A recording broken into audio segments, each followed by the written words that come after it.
ლონდონი, მეფე ჩარლზის ქუჩა, 30 ივნისი, დღის პირველი ნახევარი. ბრიტანეთის საგარეო საქმეთა სამინისტროში საქართველოს ელჩის მოვალეობის შემსრულებელი საპროტესტო ნოტის გადასაცემად დაიბარეს. ბრიტანეთი ქართულ ოცნებას კონკრეტულ დროს აძლევს, რომ პარტნიორებზე ტყუილების გავრცელება შეწყვიტოს. წინააღმდეგ შემთხვევაში კი ლონდონი ქმედებაზე გადასვლას აანონსებს.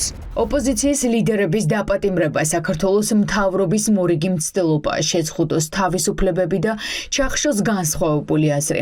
საარჩევნო კონკურენტების დაკავება სრულად შეუთავსებელია ქართული ოცნების მიერ დეკლარირებულ ევროატლანტიკურ მისწრაფებებთან და ეწინააღმდეგება მათსავე საკონსტიტუციო ვალდებულებებს.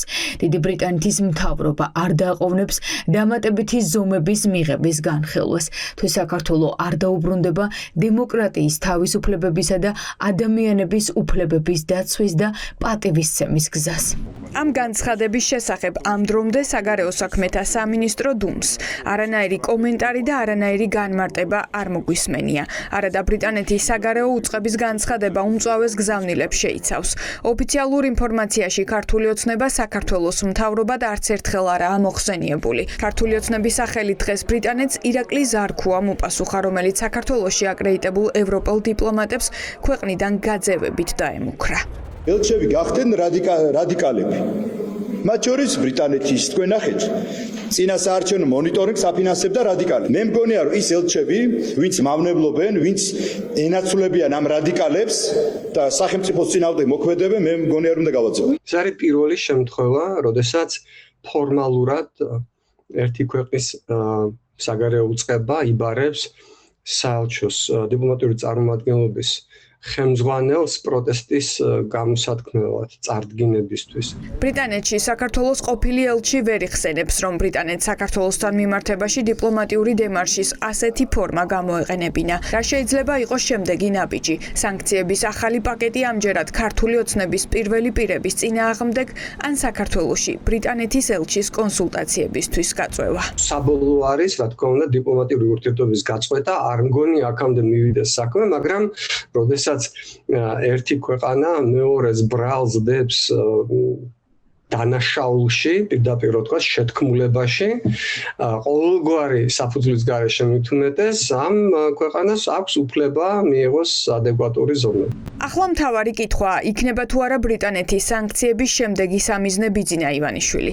ქართული ოცნების დამფუძნებლის შავ სიაში შეყვანას და ბრიტანეთის ტერიტორიაზე მისი აქტივების გაყინვას დიდი ხანია ითხოვენ ბრიტანეთის პარლამენტში. წინადადებას, რომელიც თემთა პალატაში ლიბერალ-დემოკრატმა ჯეიმს მაკლერიმ წარადგინა, ამ დროისთვის 27 მხარდამჭერი ხავს. შეუქმნის თუ არა საფრთხეს ივანიშვილის ბიზნეს ბრიტანული სანქციები, კითხეთ მის ყოფილ ადვოკატს ვიქტორ ყიფიანს. ნებისმიერი მსხვილი ბიზნესმენისთვის და ბატონი ბიზნესმენი სწორედ ასეთად იმყოფება, ასეთად ითვლება. შეუზღუდავი საფინანსო საქმიანობა გლობალურ მასშტაბში არის ერთ-ერთი წინაპირობა ამ სიტყვის სწორი გაგებით, რომ აწარმოებული ბიზნესი. ამდენად ბრიტანული იურისდიქცია, რომელიც არის ერთი კონკრეტული გეოგრაფია, მაგრამ თავისი შედეგები სანქციებმა შეიძლება ნებისმიერ ბიზნესს მიაყენოს ძალიან მძიმე შედეგი. ნორმალური საღი ბიზნესისთვის არის ანგარიშის გასათვალისწინებელი. ქართული ოცნება ერთ-ერთში იმეორებს რუსული დაზვერვის განცხადებებს, რომ ბრიტანეთი საქართველოში ივანიშვილის პარტიის ხელისუფლებიდან ჩამოშორებას ცდილობს. შემხედრი ნაბიჯების გადადგმაზე არც კი უფიქრიათ. არც ის დაუშვიათ, რომ ცოტა ხანი მაინც შეიკავონ თავი პარტნიორებზე შეტევისგან. პრობლემა ისიც რა არის, რომ ის რაც ქვეყანაში ბოლო წლების განმავლობაში ხდებოდა, რევოლუციის მოწყობის მცდელობები, სახელმწიფო გადატრიალების მოწყობის მცდელობები, საზოგადოების გახლეჩვა, დაპირისპირება, რა თქმა უნდა, ყველაფერი ფინანსდებოდა გარედან. არ ვიცი, ისი ბრალია, რომ ჩვენ ქართულად ვსაუბრობთ და ისინი ინგლისურად და რაღაც ერთმანეთს ვერ ვაგებინეთ. არადა ვხედავთ, რომ ბრიტანეთის ელჩი ქართულს სწავლობს და წესით რაღაც უნდა ესმოდეს ჩვენიც, მაგრამ ჩვენ ერთს ვამბობთ და ისინი სხვა რაღაცას პასუხობენ. ეს სუბრალდებები, ასე შემდეგ. ხომ ახლა ესე განათლებული ადამიანები ასე დიალოგს არ წარმოებენ. ბოლო ერთი კვირის განმავლობაში ეს არის ბრიტანეთის მთავრობის მეორე განცხადება, რაც ოპოზიციას აფიქრებინებს, რომ ლონდონი ქართულ ოცნებას ბოლო გაფრთხილებას აძლევს და შანსს უტოვებს, რომ მასშტაბური სანქციები თავიდან აირიდოს.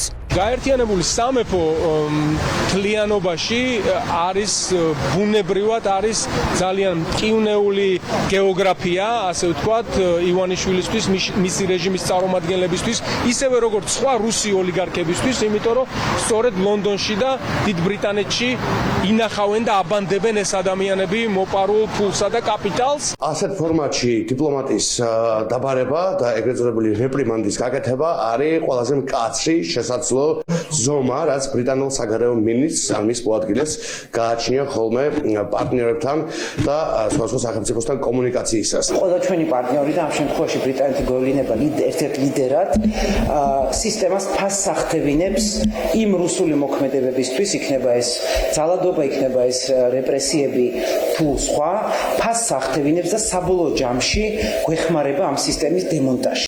ბრიტანეთის მთავრობა არა მხოლოდ პოლიტიკურ ხელმძღვანელობას, არამედ ქართულ ბიზნესსაც აფრთხილებს და აქვეყნებს დეტალურ გზამკვლევს, რა უნდა გააკეთონ, რომ ბრიტანეთის შავ სიაში არ მოხვდნენ. დოკუმენტში მაგალითები იმდენად კონკრეტულია, რომ სავარაუდოდ ბრიტანულმა დაზვერვამ დეტალურად იცის, ვინ როგორ ცდილობს რუსეთის სანქციებისგან გვერდის ავლაში დახმარებას და ამ გზამკვლევით სიტუაციის გამოსწორების ბოლო შანსს აძლევენ.